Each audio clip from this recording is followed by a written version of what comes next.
मित्र नमस्ते। अपने India politics channel पर आपके साथ अजय कुमार झा। इधर दो चार दिनों के अंदर तो भारत की पॉलिटिक्स एकदम अपने पीक पर है। पीक पर इसलिए कि इलेक्शन अनाउंस हो चुके हैं बस। और इलेक्शन जो अनाउंस हुए हैं ये 7 चरणों में होने वाले हैं। 7 चरणों में पिछली बार भी हुए थे। इसी पर मुझे आज बात करनी है। पर मैं आगे अपनी बात करूं, आपसे एक जेंटल रिमाइंडर है कि आप अगर अभी तक मेरे चैनल को आपने सब्सक्राइब नहीं किया है, कर ही लीजिए।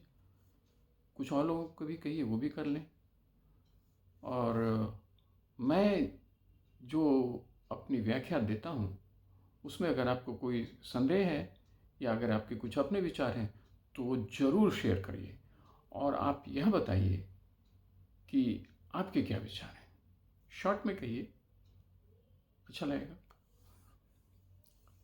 तो आज जिस विषय पर हम लोगों को बात करनी है वो तो मैंने अभी आपको बता ही दिया कि इलेक्शन कमीशन की ओर से भारत में चुनाव की तिथियों का ऐलान हो गया। 19 अप्रैल से शुरू होगा, 1 जून को अंतिम इलेक्शन होंगे, मतलब 7 फेज में होंगे तो लास्ट फेज होगा, और 4 जून को रिजल्ट आ जाएंगे। ऑब्वियसली हम लोगों को पता चल जाएगा, अगर मेजॉरिटी होती है भाजपा की, जिसकी पूरी संभावना है, उसमें किसी तरह के कोई इनकार करने की या किसी तरह के शक व शुबा की गुंजाइश तो है नहीं, तो प्रधानमंत्री अगला कौन होगा वो हमें उस दिन मोदी जी ही होंगे, यह तो बहुतों को पता चल ही जाएगा, बल्कि उसके काफ़ी पहले पता चल जाएगा। इनफैक्ट अभी ही लोग कह रहे हैं कि वही होंगे। ये मेरा निष्पक्ष एनालिसिस है।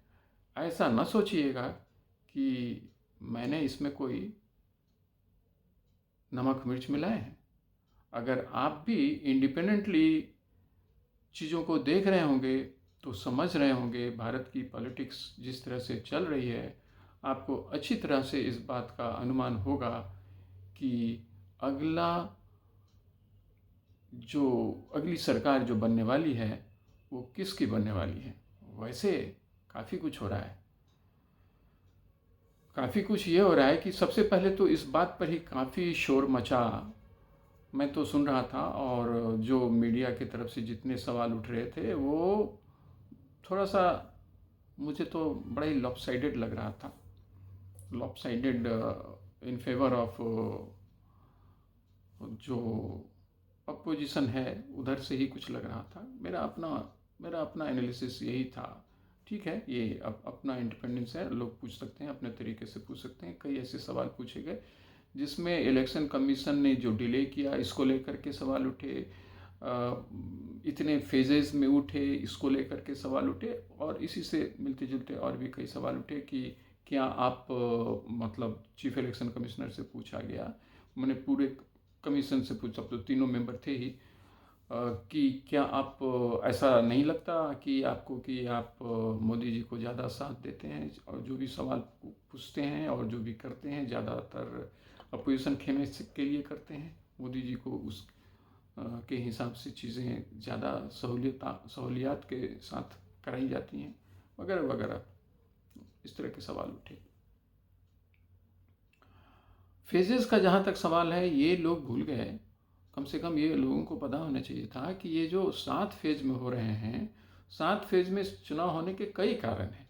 और 7 फेज में तो अभी हो रहे हैं ना, करीब करीब अभी जो हमारे यहाँ वोटर्स हैं 97.6 करोड़ लोग हैं जो वोटर हैं, और वो यहाँ वोट देने वाले हैं। आप अगर पहले आम चुनाव को याद करेंगे तो मैं आपको बता दूं, अगर आप में से कुछ को मालूम होगा तो अच्छी बात है, अगर जिन्हें नहीं मालूम होगा उन्हें ये जानकारी भी हो ही जाएगी कि पहला चुनाव जब हमारे यहाँ वोटर्स की संख्या बहुत ही कम थी, तो 60 से ज़्यादा चरण में इलेक्शंस हुए थे। 4 महीने चले थे। अक्टूबर में शुरू हुआ, अक्टूबर के आखिरी पड़ाव पर शुरू हुआ और फरवरी के पहले पड़ाव पर खत्म हुआ। 4 महीने का था समय, 51-52 में, 51-52 में। वहाँ से लेकर के अब आप देखिए कि कहाँ तक आ गए। 7 चरण में हुए, पिछली बार भी हुए थे। और उसके कई कारण भी हैं। एक तो इतने सारे हमारे यहाँ वोटर्स हैं, उसके लिए जो सरंजाम किए जाते हैं, इतने सारे बूथ्स बनाए जाते हैं, इतनी उसकी सिक्योरिटी की तैयारियां की जाती हैं। बीच में अभी देखिए, वैसे मई महीने में चुनाव पहले नहीं हुआ करता था। ये पिछले 4 इलेक्शन से ये शुरू हुआ है कि कुछ ऐसी परिस्थितियां बनी कि ये मई महीने में ही आ जाता है चुनाव, जो लोकसभा का चुनाव होता है। हर चुनाव ये 18, 17, 16, मतलब जो भी आप देख रहे हैं चुनाव, मतलब लोकसभा, उसमें ऐसा देखा गया है। और एक तो गर्मी का समय होता है, कई फेस्टिवल्स भी आ जाते हैं। जो सिक्योरिटी पर्सनल हैं उनको एक जगह से दूसरे जगह पहुंचाना होता है, और एक जगह से दूसरे जगह जाने में उन्हें कम से कम ट्रांजिट में एक जगह से समेटना, सारे जो लेटर, जो इलेक्शन के जो बैलेट होते हैं, जो ईवीएम मशीन्स होते हैं, उन्हें जगह पर पहुंचाना, सेट करना, फिर दूसरी जगह जाना, बीच में थोड़ा सा जो भी ट्रांजिट का, वो 6 दिनों का माना गया है। अब आप वही देख लीजिए, तो वो अगर 7 चरण में होने तो वो तो लगना ही है। इसके अलावा उतना ही नहीं, अलग अलग समय में अलग अलग तरीके से जो इलेक्शन का नोटिफिकेशन के बाद जो जो अंतिम तारीख होती है जो अपनी उम्मीदवारी वापस लेने की, उसको ध्यान में रखते हुए ये सब चीज़ें की जाती हैं। जो ट्रांसफ़र ऑफ जो रिसोर्सेस हैं, इंक्लूडिंग द सिक्योरिटी रिसोर्सेस, तो वो उसमें समय लगता है। कई छुट्टियां आ जाती हैं अलग अलग धर्मों के लोगों के लिए, जो अलग अलग इलाकों में जो अलग जो फेस्टिवल्स होते हैं उन सब के लिए। तो ये लाजमी है कि यह होना ही है। और इसमें कई महत्वपूर्ण सवाल भी जब लोगों ने पूछा कि आप कि अगर मोदी जी के प्रति अगर थोड़ा आप ज़्यादा सॉफ्ट हैं तो क्यों हैं, इस पर उन्होंने अच्छी अच्छी बातें कही। चीफ कमिश्नर ने कहा कि ऐसा है नहीं, और वो उन्होंने जस्टिफाई भी किया, ऐसा है नहीं।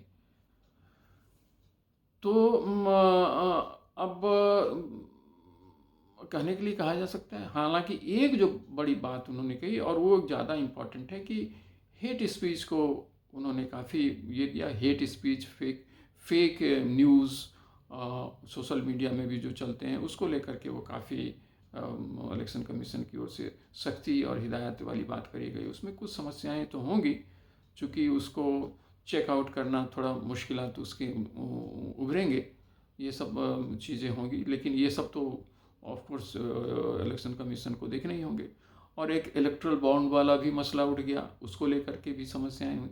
मतलब बातें रखें, कुछ बातों का कुछ एक्सप्लेनेशंस हुए, बहुत सारी चीज़ें हुई।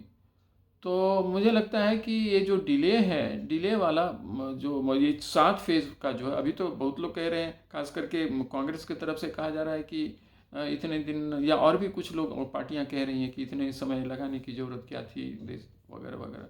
तो उसके बहुत वैलिड रीजंस हैं, और फैक्चुअली वो करेक्ट हैं, और उसको ज़्यादा तुल देने की ज़रूरत मुझे नहीं लगती है कि है, और होनी भी चाहिए।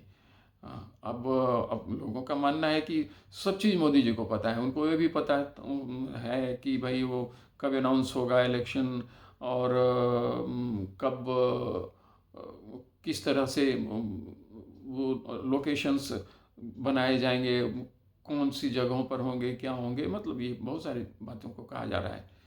मुझे लगता है कि ये सब पॉलिटिकल गेम में चलता है। अच्छे विचार से हों या ज़्यादा अटैक करने की भावना से हों, लोग कर रहे हैं, तो वो बहुत इम्पॉर्टेंट नहीं है। What is more important is that कि हम लोगों को इस बात पर बहुत ज़्यादा तरजीह आगे नहीं देना चाहिए, और आगे की तैयारी में लग जाना चाहिए। और लोग लग भी गए हैं, चूँकि नोटिफिकेशन जारी हो गया है, तो बहुत सारी चीज़ें अब ऐसी हो गई हैं जो इलेक्शन के अनाउंसमेंट के साथ ही अब आप नहीं कर सकते हैं। ये तो हमारे यहाँ की परंपरा बनी हुई है। तो इन्हीं बातों को मैं यह कहना चाह रहा था कि जो डिले का मसला उठा था, उस पर मेरे विचार ये थे कि वो ऐसा कुछ भी नहीं है जो नहीं होना चाहिए था, और जो हुआ मुझे लगता है बिल्कुल सही हुआ। उतने समय लगने ही थे। इतनी बड़ी जनसंख्या, दुनिया की सबसे बड़ी आबादी के हैं, जहाँ अब 97 करोड़ लोग वोट देने वाले हैं। अब उसमें कोई नहीं जाए तो अलग बात है, लेकिन उतने वोटर्स हैं, क्वालिफाइड वोटर्स हैं जिन्हें वोट देना है, उनके लिए वहाँ सारी कुछ तैयारियाँ होंगी। तो ये कोई जोक तो है नहीं।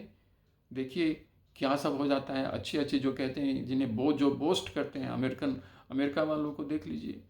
पिछली बार जो चुनाव हुआ उसको लेकर के आज तक सवाल उठ रहे हैं और चल रहे हैं, और वो कहते हैं कि हम दुनिया के बहुत पावरफुल और बेस्ट डेमोक्रेसी हैं। बेस्ट डेमोक्रेसी आप क्या हैं? आप खुद अपने आप को एनालाइज करके देख लीजिए। आज तक उस पर सवाल बने हुए हैं, केसेस चल रहे हैं। पिछले प्रेसिडेंट जो थे उन पर चार्जेस चल रहे हैं। नए प्रेसिडेंट को लेकर बहुत सारी बातें उठी हैं, और वो डेमोक्रेसी अपने को इतना बड़ा कहता है। हमारी तरह इतनी सुदृढ़ व्यवस्था भी नहीं है। अलग अलग राज्य अलग अलग तरीके से वहाँ इलेक्शंस डिक्लेयर करते हैं। वो उनकी अपनी मर्जी, कुछ भी किसी भी तरीके से वो करते रहते हैं। वैसे उसके जस्टिफिकेशन उनके पास होते हैं, क्योंकि वो कहते हैं कि हम फेडरल स्ट्रक्चर हैं, ये हैं, जो कुछ भी कहते हैं अपने। तो मैं समझता हूँ कि हम लोग ने जो अभी जो हुआ है वो बिल्कुल बेहतरीन हुआ है और अच्छे तरीके से हुआ है। इससे अब हम लोगों को आगे बढ़ना है। प्लीज़ सब्सक्राइब अगर अभी भी आपने नहीं किया है तो कर ही लीजिए, और लोगों से करवा भी दीजिए। हाँ बिल्कुल। Thank you. जय हिंद।